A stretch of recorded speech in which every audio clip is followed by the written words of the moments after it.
Assalamualaikum warahmatullahi wabarakatuh. Halo teman-teman semua, kami dari kelompok 6 akan mempresentasikan topik 9, yaitu hasil critical review kami tentang konservatisme akuntansi dengan judul artikel The Accounting Conservatism of the Adoption of IFRS in Indonesia. Perkenalkan, anggota kelompok kami, saya sendiri, Nelly Anggraini sebagai penyaji pertama, Gina Rahayu Anggraini sebagai penyaji kedua, Jan Siva Puspania sebagai penyaji ketiga, dan Lisa Arianti sebagai penyaji keempat.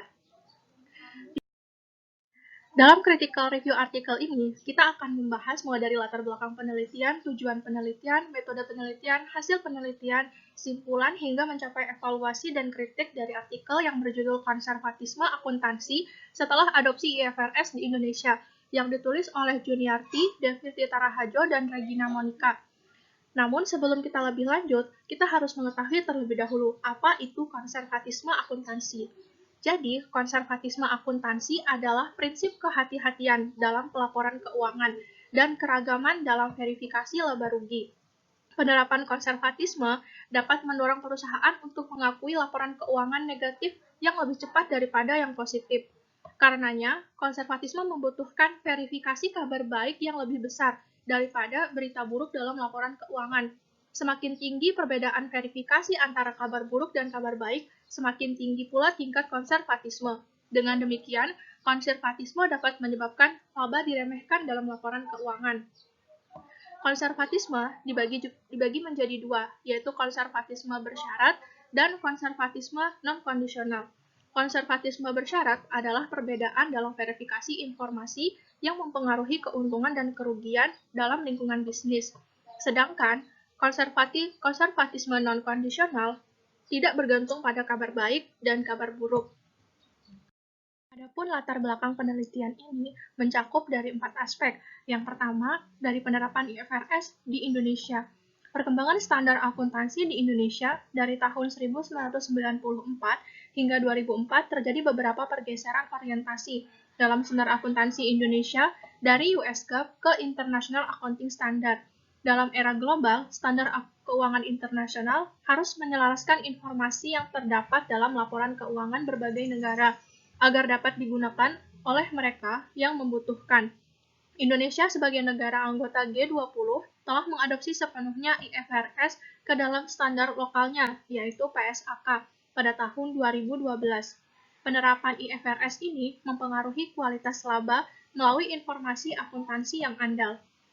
Bagian yang kedua adalah dari segi konsep relevansi pada IFRS. IFRS lebih menekankan pada relevansi dengan standar yang menawarkan opsi untuk memilih nilai wajar dalam menyajikan aset atau liabilitas dalam laporan keuangan, yang sangat berbeda dengan US GAAP yang berfokus pada masalah konservatisme dan menggunakan nilai historis. Penerapan konservatisme dapat mendorong perusahaan untuk mengakui laporan keuangan yang negatif lebih cepat daripada yang positif. Ada yang khawatir bahwa peningkatan fokus pada masalah relevansi akan memerlukan ketidaktahuan tentang prinsip-prinsip penting lain dari pelaporan keuangan, yaitu konservatisme. Prinsip relevansi dalam IFRS mengharuskan perusahaan untuk menyajikan aset dan kewajiban mereka pada nilai wajar. Artinya, berdasarkan IFRS, perusahaan akan segera mengakui keuntungan yang belum direalisasi atau kerugian yang belum direalisasi pada saat hal itu terjadi. IFRS tidak menolak kerugian jika biayanya di bawah nilai pasar. Hal ini sejalan dengan prinsip konservatif yang mengharuskan perusahaan untuk segera mengakui kerugian. Bagian yang ketiga adalah dari penelitian-penelitian sebelumnya. Ada banyak bukti dari penelitian sebelumnya bahwa adopsi IFRS di negara maju meningkatkan kualitas laba. Hasil ini tampak konsisten dengan banyak penelitian yang juga dilakukan di negara berkembang. Oleh karena itu, IFRS adalah alat yang berguna untuk akuntansi keuangan. Namun beberapa penentang IFRS menyoroti masalah konservatisme yang melekat dalam standar baru yang dapat menurunkan kualitas laba. Namun saat ini belum ada hasil konkret mengenai apakah penerapan IFRS telah menurunkan tingkat konservatisme dalam pelaporan keuangan. Selanjutnya, pengungkapan publik. Di negara hukum seperti Indonesia, standar akuntansi disusun oleh otoritas standar di bawah kendali negara dan perlindungan investor yang lemah yang tidak memprioritaskan pengungkapan publik. Adopsi IFRS mendorong negara-negara hukum untuk mempertimbangkan pula dari segi aspek pengungkapan publiknya. Kemudian saya akan menjelaskan mengenai tujuan penelitian, metode penelitian, dan juga hasil penelitian. Yang pertama adalah tujuan penelitian. Tujuan penelitian ini adalah untuk mengetahui tingkat konservatisme pada periode setelah penerapan IFRS. Penelitian ini juga bertujuan untuk mengetahui hasil adopsi IFRS sejak diadopsi di Indonesia pada tahun 2012. Serta dapat memberikan kontribusi literatur dengan mengungkap bukti empiris yang menunjukkan bahwa penerapan IFRS di negara-negara hukum, khususnya di Indonesia, tidak mengurangi konservatisme. Kemudian yang kedua adalah metode penelitian. Pada penelitian ini menggunakan model konservatisme akuntansi yang dikembangkan oleh Basu. Penulis membandingkan konservatisme perusahaan sebelum dan sesudah adopsi IFRS. Sampel meliputi perusahaan yang terdaftar di Bursa Efek Indonesia antara tahun 2006 dan 2016. Terdapat 3.742 tahun perusahaan yang terdiri dari 394 perusahaan dari berbagai sektor industri. Analisis data menggunakan metode full least square. Kemudian hasil penelitian menunjukkan bahwa konservatisme tinggi sebelum adopsi IFRS. Selanjutnya, laba akuntansi lebih sensitif terhadap pengembalian negatif daripada pengembalian positif sebelum penerapan IFRS. Namun, dalam periode pasca adopsi, sensitivitas terhadap pengembalian negatif telah menurun. Ini berarti penerapan IFRS telah menurunkan tingkat konservatisme.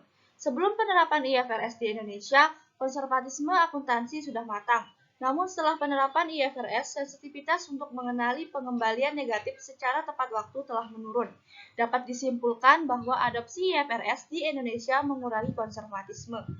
Pengujian ketahanan telah dilakukan untuk memverifikasi hasil.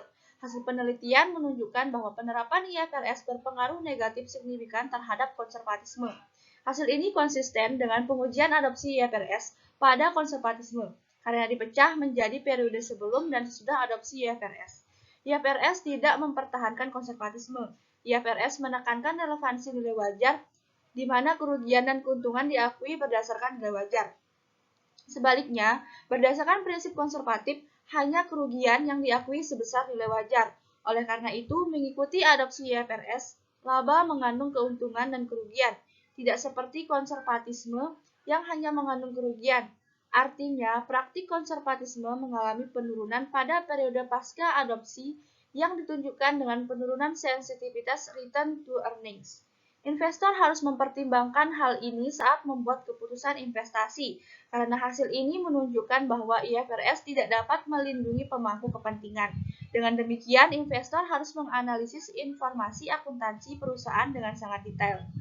IFRS diprediksi dapat meningkatkan kualitas laba, akan tetapi hasil penelitian menunjukkan bahwa penerapan IFRS menurunkan konservatisme yang merupakan salah satu pengukuran kualitas laba. Akibatnya, tujuan IFRS tidak dapat tercapai. Oleh karena itu, Otoritas Standar Akuntansi Indonesia harus mewaspadai kewajiban penerapan IFRS di Indonesia yang berakibat pada penurunan konservatisme. Lebih lanjut, berdasarkan penelitian ini, manajemen harus menyadari bahwa penerapan IFRS dapat mengurangi konservatisme. Ketika konservatisme menurun, kualitas pendapatan menurun, yang bertentangan dengan relevansi. Fenomena ini dapat menurunkan kualitas keputusan pengguna laporan keuangan berbasis IFRS. Selanjutnya, saya akan menjelaskan tentang simpulan penelitian. Penelitian ini bertujuan untuk mengetahui tingkat konservatisme setelah penerapan IFRS. Hasilnya menunjukkan bahwa, meskipun praktik konservatisme sudah ada sebelum adopsi IFRS, tampaknya praktik konservatif tidak berlanjut dalam periode pasca adopsi. Hal ini ditunjukkan dengan menurunnya sensitivitas laba akuntansi terhadap pengakuan return negatif. Hasilnya terbukti kuat melalui pengujian tambahan di mana sampel dikelompokkan jadi 2 periode, yaitu praadopsi dan pasca adopsi. Karena penurunan konservatisme setelah adopsi IFRS, investor harus menganalisis informasi akuntansi secara lebih rinci karena penurunan sensitivitas pengembalian laba akuntansi. Lebih lanjut, Otoritas Standar Akuntansi Indonesia harus mewaspadai penurunan konservatisme yang berimplikasi pada penurunan kualitas laba, serta manajemen harus menyadari bahwa penerapan IFRS dapat mengurangi konservatisme yang bertentangan dengan relevansi. Selanjutnya mengenai evaluasi dan kritik dalam penelitian ini. Yang pertama, penelitian ini hanya menggunakan satu indikator untuk mengukur tingkat konservatisme dalam akuntansi, yaitu earning per share. Terdapat faktor lain yang mungkin dapat digunakan juga sebagai variabel dalam penelitian seperti ukuran perusahaan, pajak, kepemilikan manajerial, dan sebagainya, sehingga cakupan penelitian dapat lebih lengkap. Yang kedua, penulis mengemukakan pada abstrak bahwa adanya adopsi IFRS di Indonesia menekankan pada prinsip relevansi, namun tidak diberikan gambaran tentang konsep relevansi yang dimaksud dan kaitannya dengan standar akuntansi yang digunakan di Indonesia. Sebelum IFRS yang cenderung menekankan pada konservatisme. Akan lebih baik jika penulis dapat memberikan gambaran dengan kata kunci yang juga menjelaskan dari konsep relevansi tersebut, yaitu penambahan kata opsi penggunaan nilai wajar. Sehingga pembaca dapat memahami pula dari abstrak secara langsung bagaimana prinsip relevansi tersebut dapat mengurangi tingkat konservatisme akuntansi di Indonesia.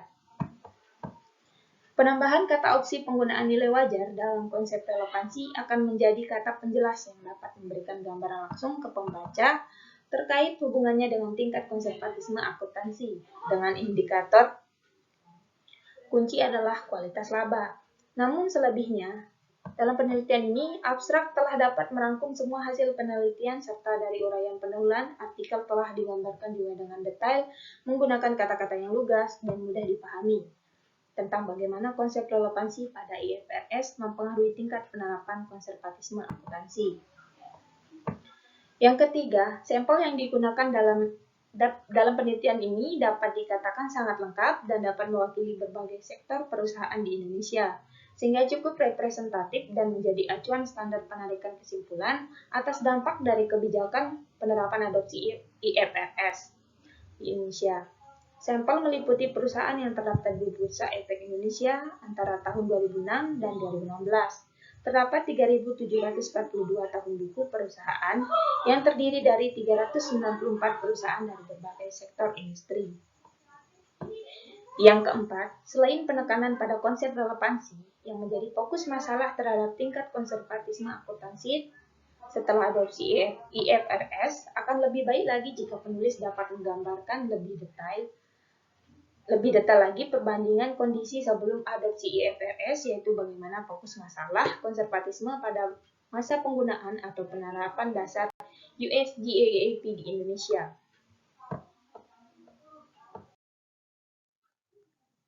Evaluasi dan kritik selanjutnya. Yang kelima, keterbatasan penelitian pertama. Hanya satu jenis konservatisme yang diperiksa, yaitu laba per pengembalian saham. Penelitian selanjutnya mungkin dapat membandingkan dua jenis konservatisme untuk menarik kesimpulan komprehensif tentang status konservatisme. Kedua, studi ini juga membuka ruang untuk studi masa depan untuk membahas masalah konservatisme dengan mengontrol tingkat tata kelola perusahaan, baik di tingkat perusahaan maupun di tingkat negara. Yang keenam, penjelasan definisi operasional variabel-variabel yang digunakan dalam penelitian pada bagian hasil analisis statistik deskriptif masih kurang lengkap, sehingga sedikit menyulitkan pembaca memahami hasil analisis statistik yang diberikan penulis. Penulis tidak menyebutkan pemisahan tahun penelitian sebelum dan setelah perusahaan menerapkan IFRS pada hasil uji statistik deskriptif. Namun, interpretasi terhadap hasil data statistik deskriptif, pengujian hipotesis, dan pengujian ketahanan diuraikan secara urut dan sistematis. Yang ketujuh, model konservatisme akuntansi yang mengikuti model BASU 1997, yaitu menggunakan model regresi linear sepotong-sepotong. Namun, penyajian model tersebut masih abstrak dan belum dijelaskan secara detail.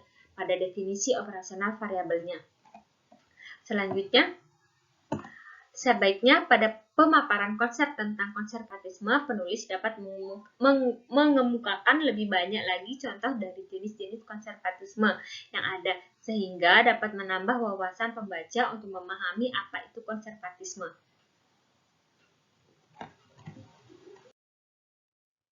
Evaluasi dan kritik selanjutnya. Yang kesembilan, pada penelitian ini, baik di latar belakang maupun di tinjauan pustaka, penelitian tidak mengungkapkan secara langsung apa yang menjadi grand teori dari penelitian. Dan pada penelitian ini juga tidak menggambarkan secara langsung kerangka konseptual penelitian. Terkait dengan metode penelitian yang digunakan, yaitu analisis data menggunakan metode Paulet-Lesesquare, peneliti kurang memaparkan secara spesifik bagaimana metode Paulet-Lesesquare tersebut digunakan dan penjelasan alasan pemilihan metode tersebut. Selanjutnya, penulis bertujuan untuk memberikan kontribusi literatur dengan mengungkapkan bukti empiris yang menunjukkan bahwa penerapan IFRS di negara-negara hukum khususnya di Indonesia tidak mengurangi konservatisme. Namun, ternyata hasil penelitian tidak dapat memberikan bukti empiris tersebut. Hasil penelitian menunjukkan bahwa adopsi IFRS justru mengurangi konservatisme di Indonesia. Selanjutnya, dalam merumuskan hipotesis penelitian, penulis hanya berpacu pada penelitian-penelitian sebelumnya. Akan lebih baiknya jika peneliti juga memaparkan penggunaan landasan konsep teori yang jelas sebagai argumentasi dasar penarikan hipotesis penelitian. Demikian presentasi dari kelompok kami, kurang lebihnya kami mohon maaf. Selanjutnya jika ada pertanyaan, teman-teman bisa bertanya di forum diskusi yang telah disediakan di Daring Uram. Sekian dan terima kasih. Wassalamualaikum warahmatullahi wabarakatuh.